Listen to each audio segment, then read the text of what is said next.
So today I've got Olivier LeBlanc with me. So thanks for taking the time, Olivier. No problem. So like some of these interviews we've done already, we're just going to take you right back to the beginning and just kind of talk through your hockey journey. So you grew up in Quebec City, is that correct? Yeah, Quebec City, right close to where the old Quebec is and where the Colisée is, where the Nordiques used to play. Now it's just a junior team, but yeah, right in Quebec City. Yeah. So how would you sell Quebec City to people who haven't been?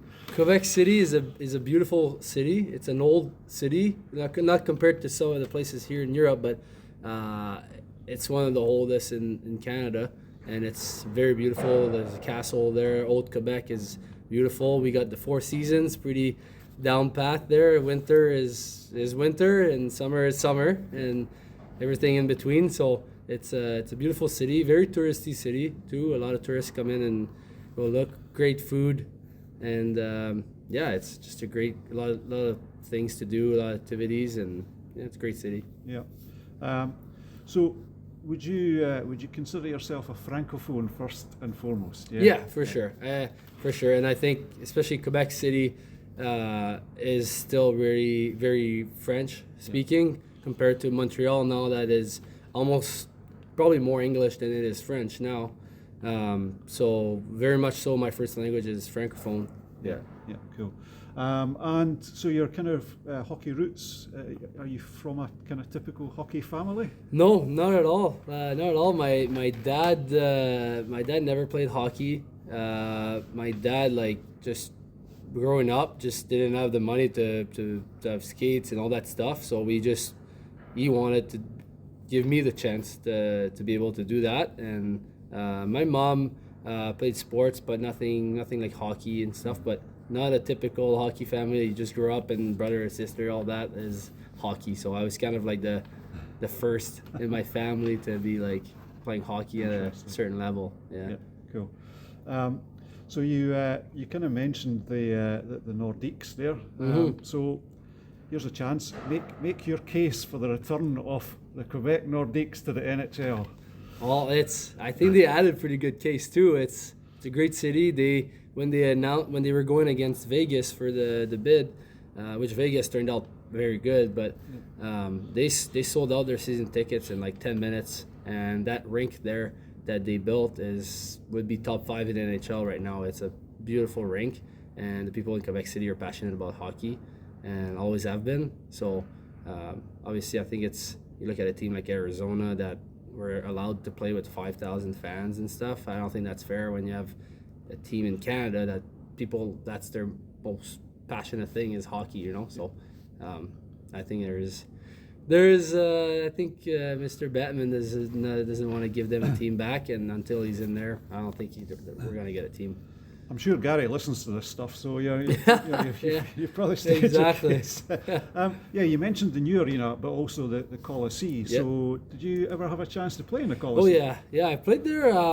So we have a Pee Wee tournament in Quebec City that is very well known. I'm sure there's some UK teams that go to it, and so I live right next to it. And when I was younger, we used to billet teams from the New York Islanders. The kids that would come in and play, because that's how it works. The families in Quebec, they billet for the players. We had Pat LaFontaine's kid at our place, and it was great. And then I played in that tournament as Mini Ramparts, which is the QMJHL team there. And I played a game against the billet that we were hosting, so that was kind of pretty cool thing for me. It was nice. So I played there in the Pee Wee tournament, but also in the QMJHL. My first 3 or 4 years, we were playing in the Colisée because the new rink was getting built. And then my last year, I was able to play in the new rink. So it was kind of good to try both rinks. Yeah, and the Colisée still stands. Yeah. They want to knock it down, but they've not got to the. Yeah, no, it's still there. They use it for a bunch of different things. I think the police uses it for like scenarios and like the SWAT and all that stuff. And I think it's crazy because they're right next to each other. And there's there's 3 rinks that holds over 5,000 in the same parking lot, basically. Okay. Yep. And I think it would just cost too much to destroy it. I think so. they might turn it into something. I'm not sure what they're going to turn it into, but it's still standing. Yeah, sure. Quebec, kind of before we go on to your kind of hockey career starting properly, since you've been here in Fife, have you heard about Stovies? Stovies, yeah. Is that not you guys sell them here, right? Yeah. Potato and meat. Potato and meat. Yeah. I haven't had one yet. Yeah. So you know what I'm going to ask you? A poutine fan or not? Yeah, I like poutine. I like poutine. I don't have it as much as other people because I'm lactose intolerant, so the cheese in it wouldn't do me so well. But I like poutine. It's one thing that when I go back home after the year, usually I'll try to get one when I come back, and it just kind of feels back at home. You know, you're back home and you have a poutine. And yeah. I mean, I would say I'm probably correct in saying that probably Quebec's kind of most famous. I know there's probably lots of nice restaurants, and poutine's not a delicacy as such, but it's it's when people hear Quebec and they think about like poutine, and obviously like there's good food in Quebec City other than poutine, obviously, but I think it's one of the things that's like a comfort thing, and a lot of good restaurants now do kind of their version of the poutine, which they add like a bunch of things to it. It's like a fancy poutine or whatever. Like, so they can charge more. Yeah, exactly. Yeah. Yeah, cool. So, as a 16-year-old, you leave Quebec and you go to St. John's, or St. John, New Brunswick, to start your major junior career. Exactly. So, as a 16-year-old, leaving home. Yeah. You mentioned you billeted before, so I'm guessing you were billeted. Yeah, exactly. How did that work for you? It was great. I was very lucky. I had a very, very nice billet. And I came in as a 16-year-old, and I was billeting with Jonathan Huberdeau. And that was the billet that we were in. And they were great. They were billets for a while before I was there. And, having Huberdeau kind of there already and kind of show me around, and you go with the rink with him.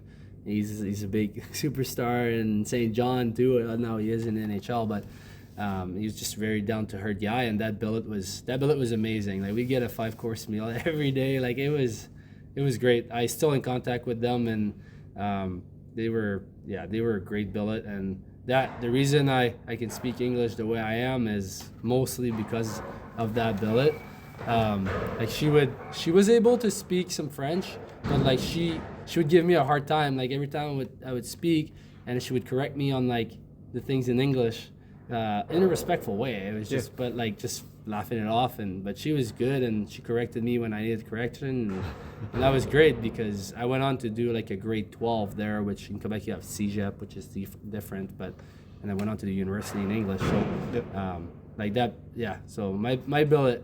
I had a billet in Cape Breton. We'll talk about it later, but they were great as well. So you mentioned Huberdeau, and I think you've got him down as the best player you've ever played with. Yeah, probably. There's a few that I've played with, but I think he was in another league of his own. Like, especially when I was 16, watching him play. He only was there for half the year because that was the year there was the half of the lockout in the NHL, and he went on to win the Calder that year. So. I would say like he was the most dominant guy I played with for sure. So in that first season with the St. John's Sea Dogs, you did go to the postseason, but you were swept by the eventual winners, Halifax, who had a player who is the best player you've played against, Nathan McKinnon. Yeah, exactly. So we were pretty good first after the season with Huberdeau and all those guys, and when Huberdeau left, we kind of became sellers at the deadline. Yep. So we traded. Basically most of our top players. So I think we had maybe 4 wins the rest of the year starting from Christmas. And then we just made the playoffs, but it was against Halifax with Jonathan Drouin, Nathan McKinnon, all those guys, Mackenzie Weegar. So they had a great team, and we knew we didn't really stand a chance. We lost the first game, I think, in Halifax 11-3. And then the next game though in Halifax, we lost something like 3-1, and then we went to St. John. It was 5-1, but it was a good experience. Obviously, I played against those guys. You played 9 times against that team during the regular season, so got a couple minuses playing against, because I was 16. I was basically on the first pairing playing against those guys because we were sellers at the deadline, so we didn't have many guys. So it was a great experience though, for sure. And in your second season, the Sea Dogs decided to go with I think 4 assistant captains and not a C, but you got one of the A's. Yeah. So in a second year, that's got to be something special. Yeah, it was great. I think we had a really, really young team, and like I said, we traded a lot the year before. So me being a 17-year-old with I think playing something like 50-something games the first year, I was one of the guys with most of the games in the team, which was crazy as a 17-year-old. But I was assistant captain at 17 there, and we didn't have a. It was a weird season. We didn't win a lot, but we had a great group of guys, and it was an enjoyable year. And we were competing though. We had some close games. Our goalie was amazing, and we made the best with the situation we had. So, but a lot of guys you could see on the lineup there with Thomas Chabot, Matthew Joseph. Those guys were coming in as first year, so we knew we kind of had something going there. Yeah, as you say, you missed the postseason that season, but that spring was your draft eligible year, and so I think the draft was in Philly. Yeah.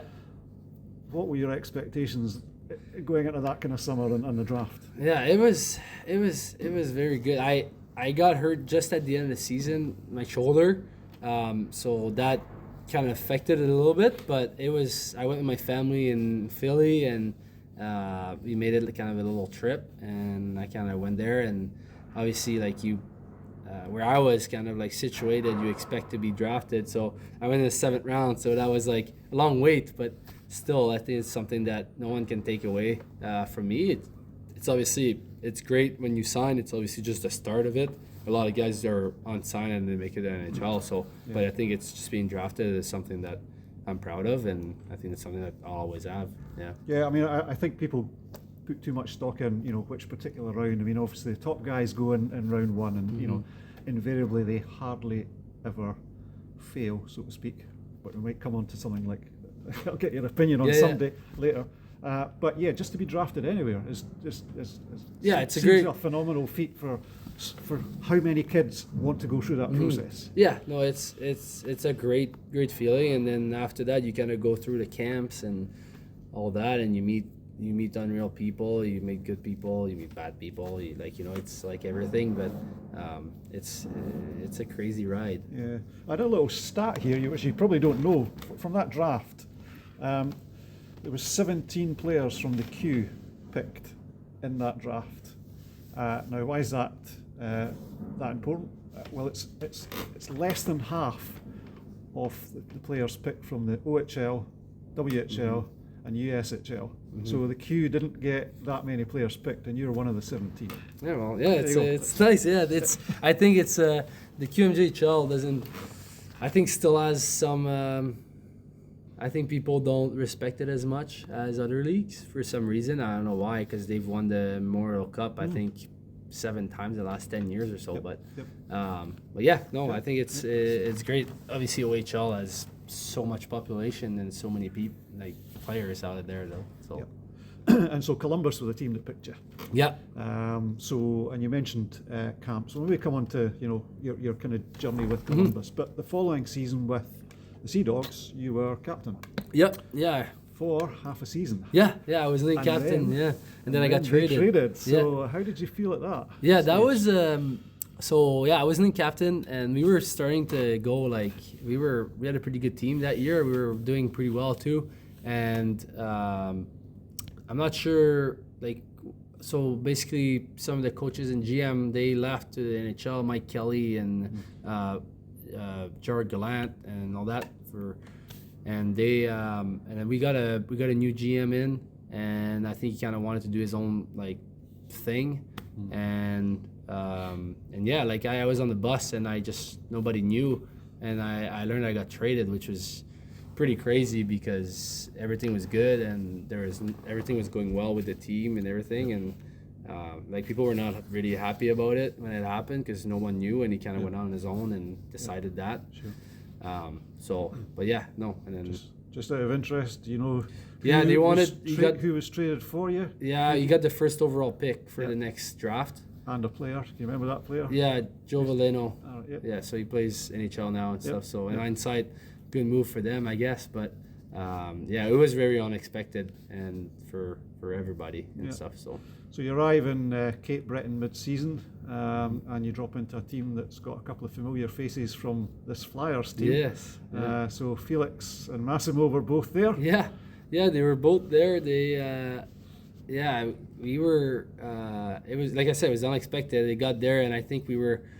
I can't remember what position. I think maybe 15th in the league or something, and then we were doing pretty good. Like they did a good couple trades at the deadline, not including me, but like a couple other trades, and we went on and played pretty well. And then I broke my ankle just last regular season game, and we went on to play Quebec, which were hosting the Mem Cup, and we took them to 7, which was their hardest series that they had to. Yep. And we were missing a couple of guys even, and took them to 7. So we it was a good time. Obviously, it wasn't a good time for me because I broke my ankle. I was coaching on the bench with that, but it was we had a good group of guys, and we gave Quebec a run for their money for sure. And as you say, there was a good group there, and a couple of players. Pierre-Luc Dubois, obviously has gone on to do really well.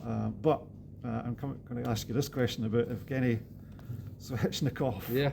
Now, I'm a big Wings fan. Yeah. So he was a first rounder for the Wings at 19th overall. So what do you remember him in junior as a player? Because he's certainly somebody I think that in his draft position it didn't quite work out for him. But that happens.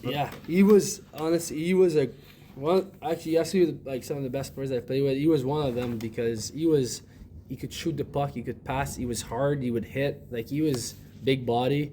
You see his brother is doing it in NHL right now, but he was a great player, and I think if it wasn't for injuries with the Wings, I think he had back-to-back season with surgeries, so that takes a toll on you. Yep. And I guess he went to play, I think, with Winnipeg after for a bit, and did all right, and now I think he's in the KHL. Yep.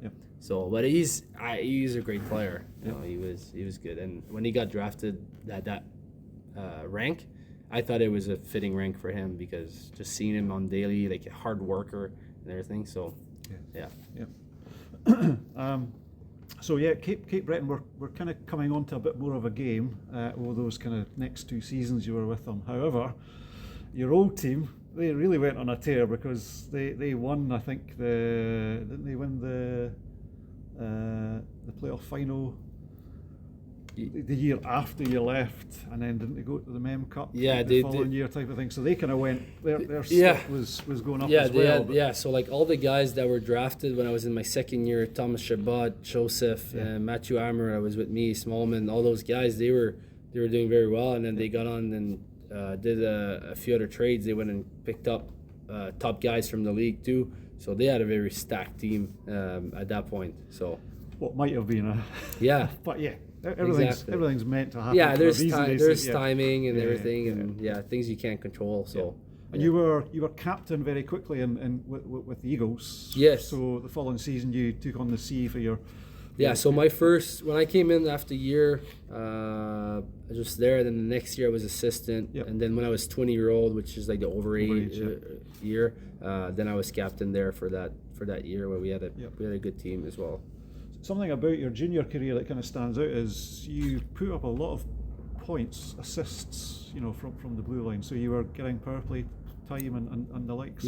So like that's what my game. I was a two-way defenseman, so I always played like pretty hard defensively, but I was also playing power play a lot, and that's something that I was doing throughout my junior career, and played power play with the guys like Dubois, Svechnikov, Chabot, all those guys, and it was going pretty well too. And then I did that at the university level as well, and then when I moved on from university, when you want to play in the American League and stuff, like the first rounder, second rounder are the ones that play power play, so you kind of have to adapt, and that's what I did, and that's why I was able to play some American League games, and being more of a defensive and like hard to play against type of defenseman. And then once you kind of get that etiquette, like that tag on you, then it kind of stays with you for a bit. Yeah. But obviously, it's something that I know I could still play power play if I wanted to. Yeah. Well, if I'm put in that spot, basically. Yeah. Yeah. But yeah, it was a different kind of like style of player that it was basically the same, but I would go in the power play and I would be more like offensive than what I am right now. Yeah, sure. So that's major junior done for you. Yeah. What were your options at that stage, and how were things with the Jackets going in terms of being in their pipeline? So basically, you get 2 years once you're drafted to sign contracts with them, and then they only had one. When I was 19-year-old year, I had a very nice, like very good year. I think I was close to 40, probably 40 points, and a lot of minutes of penalty. Like I fought as well, and it was a good year. But they only had one NHL contract left, which they gave to Pierre-Luc Dubois, that was drafted 3rd overall. So, and that was my teammate. So, and then I could have signed an American League deal with them that season, but I was like, I'm gonna take my chance and play another year junior, and that's where I went to the Arizona Coyotes camp. Okay.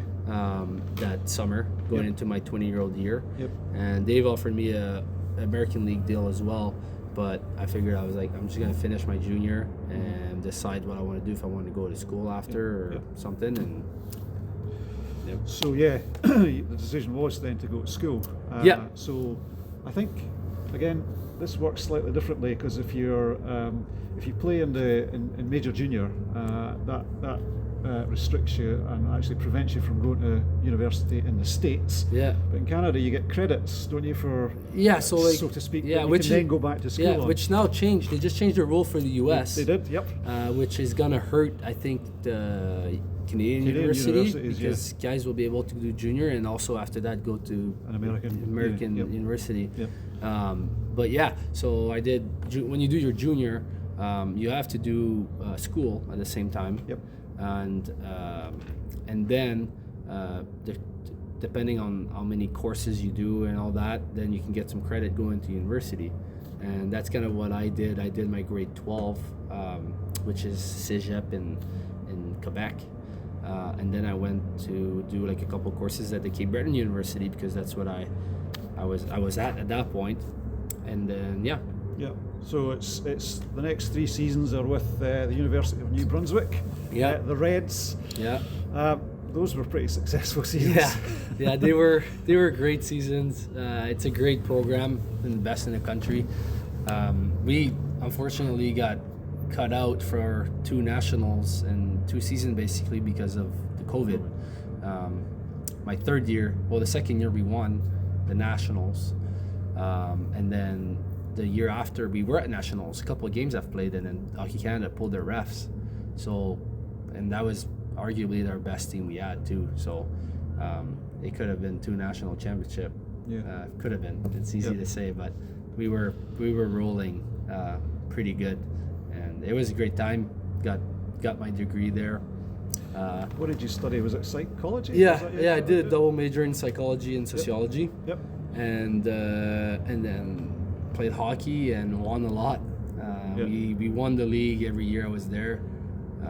Won a nationals, and it was a good time. It was also a good time with the guys and the people I've met, and the city, Fredericton and New Brunswick. That's the city I'm looking with my girlfriend to buy a place this summer. So and that's where I met my girlfriend as well. So Okay, cool.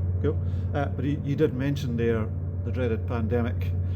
And how that impacted, and of course, your 3 years at university ended, and it was kind of just on the cusp of, mid-pandemic, if you like. But you stepped into the professional game. Yes. 2021 season with the Belleville. Yeah. So basically, my 3rd year, that's when we were at nationals, and it got canceled, and then the whole year was kind of like the COVID. The 4th year I was there.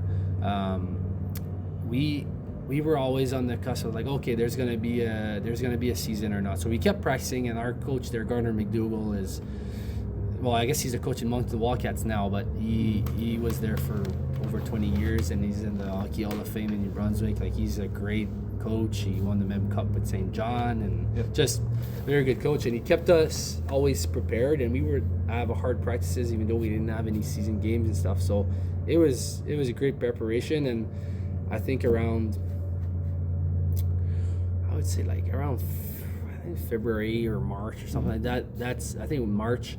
That's when it was kind of announced that there was not going to be a season for sure. So we had a few months of just practicing, doing your school, and finishing my degree. And I was doing more classes just to finish it up in case I had to go. And then that's when the season got canceled. And then we knew in American League they had like a Canadian bubble, just like the NHL. It was just the Canadian teams there. And then I got a tryout. They call it ATO, which is an amateur tryout contract with the Belleville Senator, which is the Ottawa Senators farm team. And I think there was about 20 games left when I arrived, and I played 12 games out of those 20, and it was great. I was there, and it was basically made it kind of a lost season into like a season that was pretty productive and just showcasing a bit what I could do at that level. Yeah. But it'd be still very strange though with no crowds and you see the bubble. Yeah, it was crazy. Yeah, I get tested every morning, and it was very strict. And we play. What was nice is that we did everything in the NHL rinks, because when the NHL team was away, we were in their dressing room and stuff. We played at the Bell Center and all that with no fans, so they had that fake crowd noise. I don't know if you remember that. Yeah, it was bad. Yeah, so we played there, and honestly, it made it into like kind of a positive season. Just even if it was only like 12 regular season game because it was COVID, but it made it into like kind of showcasing what you could do in American League. You know. So after that. So a little bit of normality returns in terms of hockey being back in front of people and etc. So you next couple of seasons you predominantly played for Kalamazoo, but you had some games with Cleveland as well. So you were between the AHL and the ECHL. So again, how did that? Yeah. So the first year, I signed a 2-way contract, AHL East Coast. So you get guaranteed money in the East Coast and everything. But actually, that year, I started the year. I did the camp in Columbus, camp in Cleveland, and then got sent down to Kalamazoo. And 2 days into the camp in Kalamazoo, got COVID. So then I had to be isolated in my apartment for, I think it was something like 11 or 12 days. So then I do that, and the day I'm out, Cleveland calls and we need a D. So then I go there, and I thought it would be only for like a couple weeks, but then I ended up staying 6 months. I spent most of my time, I didn't play as many games. I was kind of like the 7th D there, and we didn't get any injuries really that year, which in a normal year in AHL, if you're the 7th D, you play a lot of games, but there was really no injuries that season. But I was there for 6 months in the hotel room, but it was a great hotel room, like massive room and like everything that you needed, and they were paying also because I didn't have it's called a housing letter, that if you after camp, if they know you're there, they give you a housing letter and you can go and pay for like because in East Coast you don't pay for your housing, the team pays for it, but in American League you pay for your own thing. But I was in the American League and not having to pay any rent or anything, and so spent a lot of time there. I think played 16 games I think it was that year with them, and then towards the end of the season they were not making playoffs or anything, and Kalamazoo was kind of in the hunt to like make playoffs. So then I got sent down, and that's where I played. In the East Coast, it goes quick. Like you could play about 15 games in a month. Like it goes quick with the games, and that's what I did that year, and kind of finished the year there with Kalamazoo. And then the following year, again. Following year was a little more. I was more in Kalamazoo. They had drafted some younger defensemen, and they were obviously NHL contracts and stuff. So that was there. So I spent most of my time in Kalamazoo, but I'd say it was probably out of 8 months, it was probably split like 7 months in Kalamazoo and 8 months. It was probably 5 in Kalamazoo and 3 in Cleveland, and I would just go there for like quick trips and Canadian trips and all that. So I was moving a bit. But at the end of that season, bizarrely, I say bizarrely, I don't mean that in any disrespect, but you end up with a Calder Cup, a Kelly Cup championship with the Florida Everblades. Yeah, so And you played some regular season, but you played one postseason. Yeah. But how did that? Yeah, so that was pretty crazy. So towards the end of the year, Kalamazoo was not making playoffs, and I knew I was going to go to Europe the next year. Yep. And I told Kalamazoo, I was like, well, if you want to trade me and get something for me before the season ends, to like a team that wants to go for a championship, then go for it, you know. And so then I got traded, and there was only one day left for the deadline, and that's when I told them, because they like, oh, we didn't even think about like trading you and stuff. And I'm like, well, I'm not coming back for sure. So like, if you want, then do it, get something for me. And so then they did, and like I think I was on the market for maybe like 1 hour, and then Florida traded for me. So then I went to Florida, played a few games, and then towards the end of the year, Cleveland were going on a Canadian trip. So then I got called up to Cleveland. So then I went to Cleveland, and then kind of like finished the year almost with them a bit. And then after that, they were kind of starting playoffs. And then I got sent to them. So they were kind of sticking to their lineup that they had. Guys have been playing there, and they were rolling. Yeah. So it's normal that like if you're going to playoffs and you're rolling already, you just keep it the same way. And that's what happened. They have a great team there, and I went in there. I was like, well, if you need me, like I'm there and I can play. And they knew I could play and everything. They wanted me and stuff, but they have their guys. They have their guys in their organization. Like they were with the Panthers, so they got Panthers people saying that you play those guys, and it was fun. It was obviously I would have rather played all the postseason games, but I was in Florida playing free golf, unbelievable courses, and like a great organization there. You kind of live on almost like a resort type thing, and you know I would practice with the boys, and I got close with some of the guys there too, and like I was just kind of bringing like a good spirit with the team, and practicing hard, and even if it was like skates, because you have a number of bodies, so like you do a normal practice, and the guys that don't play after that do like a little bit extra and stuff because they don't play the game, and kind of keep the spirit up, and kind of just went through that. So you mentioned being in Florida. I've been to all of those three locations. So Cleveland, Kalamazoo, and down the west coast there, Florida. You've been to those rinks or no? Yep, I have. Yeah. I know where I would want to be, but Cleveland, Florida. Definitely not Cleveland. I think there's a reason that the Cleveland Browns are called the Cleveland Browns, because Cleveland's a bit of a kind of. I love that city. I love that city actually. I really liked it. It was nice, and we played in a crazy nice rink where the Cavaliers play, right? Yep. So, and we get free seat to the Cavaliers and all that stuff. So it was a nice experience for sure. But Florida, everything that's around the thing is not bad. Not bad, yeah. But then you said already that Europe was always on the radar. So last season, basically, you came to Europe and you went to the Liga Magnus. So how big a change, if any, was that? Because other than things like European ice size. That's one thing. Like I've never a couple of rinks. There's one rink in the QMJHL, Chicoutimi, that is a Olympic size rink. Right. But other than that, I never really played on like a big ice like that. So definitely a little change, but it was a great time in France. Last year, like it was like great, or like almost brand new rink. It's probably the nicest rink in the league. Great like organization too, like they were taking care of the guys too, and I had a nice I have a great apartment here, but like there too, and it was a great experience. We had a good team. We had the record for points in the season by that team, and then in the playoffs we got upset by Cergy, which was kind of weird because they got a penalty of 9 points at the start of the year for like financial things. So they were a better team than where they were supposed to be in the standings. But we just couldn't score. I think that series of 6 games we scored probably 6 goals, which was not regular for us. So, but it was great time. Great time in France, and I liked it there. It was good.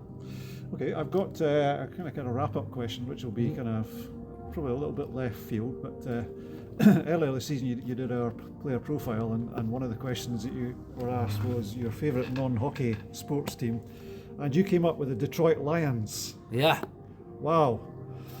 not a bad call. Well, yeah, you're on a winner this season, but for the last 75 No, seasons. so what I how did the yeah, Detroit so- Lions feature for you? So basically, I was never into like NFL football, really, like not at all. Like in Cleveland, I was like go see the Browns and stuff in there, and then last year I started doing fantasy football, which is with the guys and stuff, and like you pick your own like players and stuff. It's a draft and everything, and I got really into it, into fantasy football, and I was starting to watch football a lot more, and then I would catch some games in Detroit, and like just the way their new coach, pretty like, just the way that he got them, because they were struggling a long time, and 75 years apparently is the stat since they were last they last won the championship. But Yeah. I know a lot of this because, again, being a big Wings fan, I've been to Detroit a lot, and you're fine. Your kudos is okay if you talk about the Wings, but anybody wanted to talk about the Lions, Yeah. and sometimes the Tigers, and the Pistons were up and down a bit, but the Lions have just, to use the local term, sucked for a long time. yeah. And another thing is that one of my buddy that I met I played with him in Cleveland and Kalamazoo that year. We were kind of flip flopping, and he's from Michigan. Yep. He lives right where Michigan. What's the city for the University of Michigan? Ann Arbor, yeah. Yep, So Ann that's Arbor. where he stays, and he's a big Lions fan. Yep. And obviously I was close to him and stuff, so kind of roped me into it a bit before I even started watching football a bit. So now we send each other like Snapchats about it and everything, and he's always there Sunday in his living room watching, and so that's why it kind of became like my favorite team, because I watch a lot more individual sports like golf and tennis. Yeah. So I don't watch really basketball. I don't really watch baseball. Yep. So football now, and it was the Lions, and I think just watching this year and doing fantasy and looking at how they're playing and stuff, it's great. I don't know, they're playing Washington now, which I think is going to be a very good game, because like Jaden Daniels is unbelievable right now. So Yeah, well, I was going to ask, that was going to be my final question.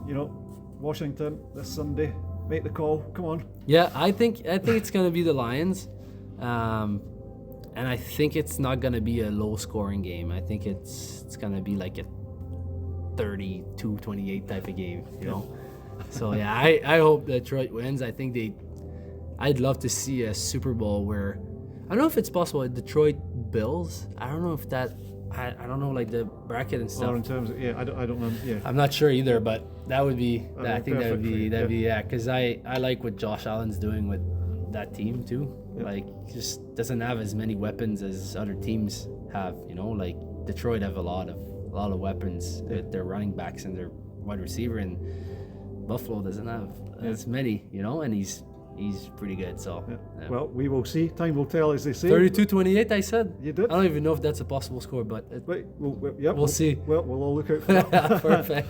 Great. Thank you very much for your time, Olivier. problem. Yep. Thank Thank you. you. Cheers. Yeah, thank you. That was good.